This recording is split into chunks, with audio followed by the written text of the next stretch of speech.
যদি দাড়ি না থাকে নামাজ তার পিছনে পড়বেন? হ্যাঁ, কথা কোন না কে? আপনাদের ইমাম সাহেব যদি টুপি মাথায় না দেয় নামাজ পড়বেন? আপনাদের ইমাম সাহেব যদি সুদ খায় ঘুষ খায় তার পিছনে নামাজ পড়বেন? তাইলে নামাজ ইবাদত, যেমনি ভাবে নামাজ ইবাদত, রাষ্ট্র পরিচালনা করাও ইবাদত। ও মুসলমান, তাহলে আপনি মসজিদের ইমাম বানাইলেন বদমাইশটারে, আর মসজিদের ইমাম সাহেব বানাইলেন আল্লাহওয়ালা লোকটারে, আর রাষ্ট্রের ইমাম বানাইলেন বদমাইশটারে। কই হইছেন? হ্যাঁ, কথা কোন না কে? তাহলে মসজিদের ইমাম যেভাবে আল্লাহওয়ালা মানুষ হবে, রাষ্ট্রের ইমাম, ইউনিয়নের ইমাম, উপজেলার ইমাম, দেশের ইমামও ওইরকম আল্লাহওয়ালা হতে হবে। কথা বলেন ঠিক না বে ঠিক? মুসলমান ভাইয়েরা, আমার সাথে বসছিল ইহুদিরা মুসলমানদেরকে এইভাবে হত্যা করছে, শিশুদেরকে হত্যা করছে, দেখি এদের বিরুদ্ধে কোনো কিছু করা যায় কিনা। আমরা কি দেখলাম? 57টা মুসলিম দেশের নেতারা ঐক্যবদ্ধ হয়ে বৈশা তারা ইহুদিদের বিরুদ্ধে কোনো পদক্ষেপ নিতে পারে নাই। আমি চিন্তা করলাম, আরে 57টা মুসলিম দেশের নেতারা যদি একসাথে ঐক্যবদ্ধ হয়ে ইহুদিদেরকে বলতো আর একটা বোমা আমাদের মুসলমানের মাথায় মারা যাবে না, একটা গুলিও করা যাবে না, আমার মনে হয় একটা গুলিও করার সাহস করতো না। কথা বলেন ঠিক না বে ঠিক? কিন্তু আমরা কি দেখলাম? 57টা মুসলিম দেশের নেতারা একসাথে বৈশা ইহুদিদের বিরুদ্ধে কোনো পদক্ষেপই নিতে পারে নাই। বরং ও মুসলমান, এটার চিন্তা করলাম আমি, কারণটা কি চিন্তা করে পাইলাম, আমাদের মুসলিম দেশের অধিকাংশ নেতা ইহুদি খ্রিস্টানদের দালাল। কথা বলেন ঠিক না বে ঠিক? ইহুদি খ্রিস্টানদের দালাল। আমাদের মুসলিম দেশের অধিকাংশ নেতা ইহুদিদের কাছ থেকে নারী, বাড়ি, গাড়ি নিচ্ছে। এখন আর কি করবে? আমি চিন্তা করলাম, এই নেতারা যে কিছুই বললো না, বলতে সাহস করলো না, এইটার ক্ষেত্রে খালি নেতাদেরই দোষ না আমাদেরও দোষ আছে? কইতাম আমাদের দোষটা কই নাই? ভয় আছে নাকি? ভয় আছে? বলবো। এই যে আমাদের এই মাদ্রাসার মুহতামিম সাহেব মুফতি হাদায়াতুল্লাহ রহমানী সাহেব, হুজুর আজ পর্যন্ত কারো জমিন দখল করে নাই, কারো টাকা মেরে খাই নাই, ঘুষ খাই নাই, সুদ খাই নাই, মদ গাঁজা ইয়াবা বাবা খাই নাই, টেন্ডারবাজি করে নাই, চাঁদাবাজি করে নাই। এই হুজুর চেয়ারম্যানিতে দাঁড়াইলো, এমপিতে দাঁড়াইলো, আর একটা বদমাইশ, সুদকুর, ঘুষকুর, ইয়াবাকুর, বাবাকুর, দুর্নীতিবাজ, চাঁদাবাজ, টেন্ডারবাজ বদমাইশটা চেয়ারম্যানিতে দাঁড়াইলো। হাদায়াতুল্লাহ হুজুর যদি 200 ভোট পায়, বদমাইশটা ভোট পায় 10,000। কথা কোন না কে? আরো জোরে কোন? তাইলে এই বুটগুলো কি এই দেশের হিন্দু বৌদ্ধরাই দিছে না আমরা আপনারাই দিছি? তাহলে গরু খাওয়া মুসলমান, মুনাফেক মার্কা মুসলমান দূরে বিছানোর দরকার কি? আপনার গরুই তো বয়ে রয়েছে। কথা কন না কেন? আপনার গরেই তো গরু কাউরা মুসলমান। যদি আপনি আমি খাঁটি মুসলমান হইতাম, বদমাইশটারে ভোট দিতাম না, আল্লাহওয়ালাকে ভোট দিতাম।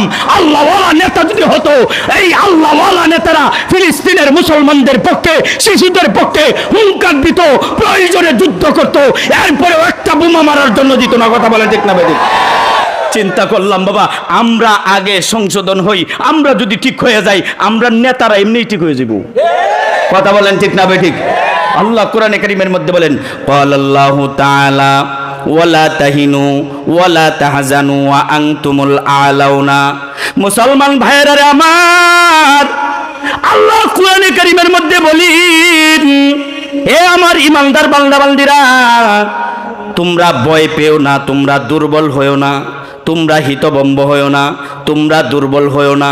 আমি আল্লাহর জমিনে তোমরা মাথা উঁচু করার জাতি, তোমরা আমার জমিনে মাথা উঁচু করে থাকবে, পৃথিবীর কোনো কাফের বেদিনদের কাছে মাথা নত করবে না। কে বলেছেন?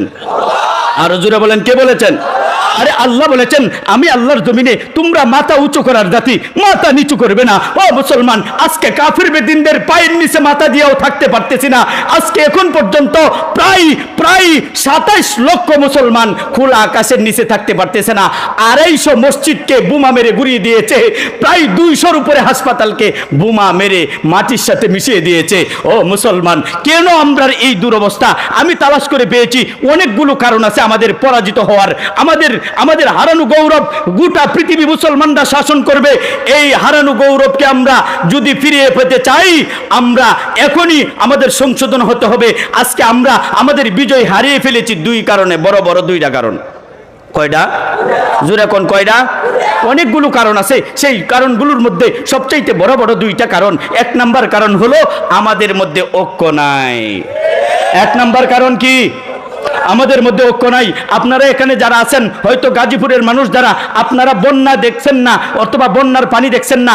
যখন দেখবেন বন্যা প্রবলভাবে অনেক বন্যা হয়, বড় বন্যা হয়, গর্তের পিঁপড়াগুলো গর্তের ভিতর থেকে বের হয়ে যায়, বের হয়ে তারা জমাট বাঁধা যায়, একটা আরেকটারে জাবড়ায়া ধরে। ও মুসলমান, এই বন্যার পানিকে মোকাবেলা করার জন্য পিঁপড়াদের মধ্যে একটা নেতা আছে। নেতা পিঁপড়াটা বলে, এই যেভাবে বন্যা আসতেছে, এই বন্যার পানিকে যদি তোমরা মোকাবেলা করতে চাও তাহলে তোমরা এক কাজ করো, গর্তের ভিতর থেকে বের হও, বের হয়ে ঐক্যবদ্ধ হও, একসাথে হয়ে যাও। ঐক্যবদ্ধ যদি তোমরা হও, বন্যার পানিকে মোকাবেলা করতে পারবে। দেখবেন এই বন্যার পানিতে বাবা এরকম জমাট বান্দা পিঁপড়াগুলো এক এলাকা থেকে আরেক এলাকায় ডেবে ডেবে দাঁড়িয়ে দাঁড়িয়ে এক এলাকা থেকে এক অঞ্চল থেকে আরেক অঞ্চল চলে যায়, আরেক অঞ্চলে চলে যায়, একটা পিঁপড়াও মরে না। কথা কন মরে? মুসলমান যারা টিভি দেখেন, টিভি দেখা জায়েজ নাই, হারাম হারাম হারাম, বিনা সন্দেহে হারাম, না জায়েজ। যারা টিভি দেখেন শুনেন বাবা, আমার অনেক লম্বা টাইম নাই, আমার ওই এমসি বাজার আবার যায় বয়ান করতে হবে, কাউর কালিয়াকোট থেকে মাহফিল করে এরপরে আপনাদের এখানে আসছি, আবার যাইতে হবে এমসি বাজার, এখানের বয়ানের পরে এমসি বাজার বয়ান করবো ইনশাআল্লাহ। মুসলমান ভাইরা ভালো করে বুঝবেন, যারা টিভি দেখেন দেখবেন আফ্রিকার জংলায় যতক্ষণ পর্যন্ত মহিষগুলো একসাথে ঘাস খায়, দূর থেকে বাঘ সিংহগুলো এইভাবে তাকায় থাকে, যতক্ষণ পর্যন্ত একসাথে থাকে এই মহিষগুলোর উপর, গরুগুলোর উপর একটা সিংহ একটা বাঘ আক্রমণ করতে পারে না। বাঘ সিংহ আক্রমণ করতে পারে? কুন্ডার উপর আক্রমণ করে, যে গরুটা যে মহিষটা আলাদা হয়ে যায় এই মহিষের উপরেই আক্রমণ করে লাই, এই মহিষটাকে খেয়ে ফেলে। ও মুসলমান, গোটা পৃথিবীর মুসলমানরা যদি আজ ঐক্যবদ্ধ হয়ে যায়, মাত্র 24 ঘন্টা সময় লাগবে, গোটা পৃথিবীর কাফের বেদিনরা আমাদের পায়ের নিচে মাথা দিয়া আমাদেরকে বাবা ডাকতে বাধ্য হবে, বাবা ডাকতে বাধ্য হবে। কথা বলেন ঠিক না বেঠিক? কিন্তু আমাদের মধ্যে আজকে ঐক্য নাই। কথা বলেন না কা? আজকে কোথায় যাবো আমরা? যেদিকেই যাই মূর্তি বিরোধী আন্দোলনে হুজুররা, ফতোয়া বিরোধী আন্দোলনে হুজুররা, বর্তমানে বানর থেকে মানুষ হয় এটার বিরুদ্ধে আন্দোলনে হুজুররা, বর্তমানে শরীফ আর শরীফা। কথা বলেন না কা? শরীফার গল্পের মাধ্যমে আমার বাংলাদেশের কোমলমতি শিশু কিশোরদেরকে তারা সমকামিতা শেখানোর চেষ্টা করছে। মনে রাখতে হবে, এই 95% মুসলমানের দেশে কেউ যদি সমকামিতা শেখানোর চেষ্টা করে, প্রয়োজনে এই দেহ থেকে কল্লা চলে যেতে পারে, রক্ত ঝরে যাইতে পারে, জেল যাইতে পারি। আল্লাহর কসম, এই ধরনের নাস্তিক মুরতাদদের এই ধরনের শিক্ষানীতি বাংলার জমিনে হতে হবে না, বাংলার জমিনে হতে দেওয়া হবে না। কথা বলেন ঠিক না ঠিক? জোরে বলেন। মুসলমান ভাইরা মনে রাখতে হবে, আপনারা ওই যে একজন স্যার আসিফ, কি নাম, আসিফ মাহতাব, এই আসিফ মাহতাব যে কাজটা করছে, 80 টাকা দিয়ে আপনারাও একটা বই কিনবেন, কিনা সুন্দর করে এই বইটিরে, ওই যে যেখানে শরীফ থেকে শরীফ হয়েছে, মনে মনে কইছে আমি মেয়ে, এমনি নাকি হ্যাঁ মেয়ে হয়ে গেছে। আল্লাহর কসম, এই যে কথাটা, এটার মধ্যে অনেক তত্ত্ব আছে, এগুলো বলার আমার সময় নাই। একটা করে সুন্দর করে পাতাটা সিরিয়া ডাস্টবিনে ফেলাই দিবেন। পারবেন? পারবেন? ও মুসলমান বাবারা, আল্লাহর কসম, আল্লাহ বলেছেন, শুনো, তোমরা ভয় পেও না, তোমরা ভয় পাওয়ার জাতি না, মাথা নত করার জাতি না, তোমরা ভয় করবে একমাত্র কাকে? আরো জোরে বলেন কাকে? এক আল্লাহকে ভয় করবে, এক আল্লাহকে ছাড়া আর কাউকে ভয় করবে না। মুসলমান, যদি তোমরা এক আল্লাহকে ভয় করো, গোটা পৃথিবীর কাফের বেদিনকে যদি তোমরা বন্ধু না বানাও। এই এখন তো আর একটা কথা মনে হয়ে গেছে বাবা, কি বলবো, এখন হিন্দু দাঁড়াইলো, খ্রিস্টান দাঁড়াইলো, মদকুর গাঁজাকুর এবাকুর দাঁড়াইলো না কেড়ে দাঁড়াইলো, এটা চিন্তা করে না। আমার যারে মন চাই তারই ভোট দিলাম। এই ভোটটাও তোমার আমানত আল্লাহর দরবারে, কালকে কিয়ামতের দিন হিসাব দিতে হবে। তুমি কারে নেতা বানাইছো, কাকে তুমি নেতা বানাইছো, কাকে? আচ্ছা, আমি আরেকটা প্রশ্ন করি, আপনাদের ইমাম সাহেব আমরা ভয় করবো একমাত্র কাকে?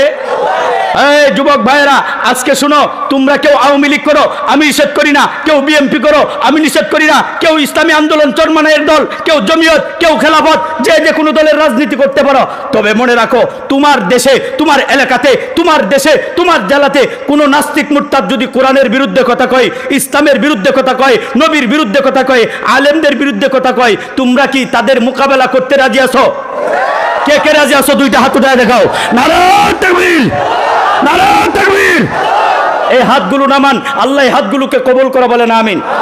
আরে মুসলমান বাবারা খেয়াল করে শুনেন, আফ্রিকার কাফের বেদিনরা যখন ইসলামকে নিয়ে ষড়যন্ত্র করতেছিল, ইসলামের বিরুদ্ধে, নবীর বিরুদ্ধে, কোরআনের বিরুদ্ধে ষড়যন্ত্র করতেছিল, তখন মক্কার মুসলমানরা, মদিনার মুসলমানরা চিন্তা করলো আমরা আর মদিনাতে বসে থাকলে হবে না, আমরা ওই আফ্রিকার শত শত মাইল দূরের রাস্তা আফ্রিকার কাফেরদের বিরুদ্ধে মোকাবেলা করতে হবে।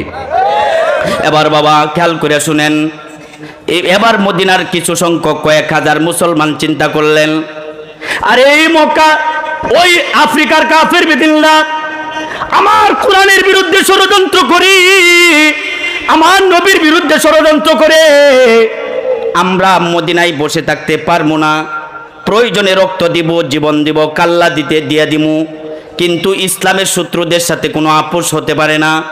একদল মুসলমান বাহিনী মদিনা থেকে আফ্রিকায় রওনা দিছেন, শত শত মাইল দূরের রাস্তা বাবা। আফ্রিকায় যাইতে যাইতে যাইতে যাইতে সন্ধ্যা হয়ে গেছে।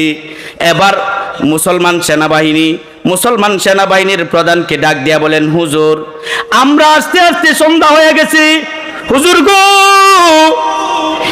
এই রাত্রিটা যদি শহরের পাশে আমরা থাকি তাহলে আফ্রিকার কাফের বেদিনরা অতর্কিত হামলা করতে পারে, অতর্কিত হামলা করে আমাদেরকে হত্যা করতে পারে, আমাদেরকে পরাজিত করতে পারে। হুজুর গো আমরা যদি এই রাত্রটা, সামনের রাত্রটা যদি আমরা কোনো রাস্তার কিনারায় থাকি তবু কাফের বেদিনরা হামলা করতে পারি, কাফের বেদিনদের সাথে আমাদের যুদ্ধ হবে আগামীকালকে। হুজুর এই সময়টাতে আমরা কোথায় থাকবো, আজকের রাত্রটা আমরা কোথায় থাকবো? হুজুর গো আপনি পরামর্শ দেন এই রাত্রটা আমরা কোথায় থাকবো, কারণ আগামীকালকে তো কাফের বেদিনদের সাথে আমাদের মোকাবেলা হবে। এবার মুসলমান সেনাবাহিনীর প্রধান বলেন, তোমরা টেনশন করো না, তোমরা আমার সাথে আসো, আমার সাথে আসো, আজকের রাত্রটা আমরা আফ্রিকার জংলায় অবস্থান করব। আল্লাহু আকবার বলুন।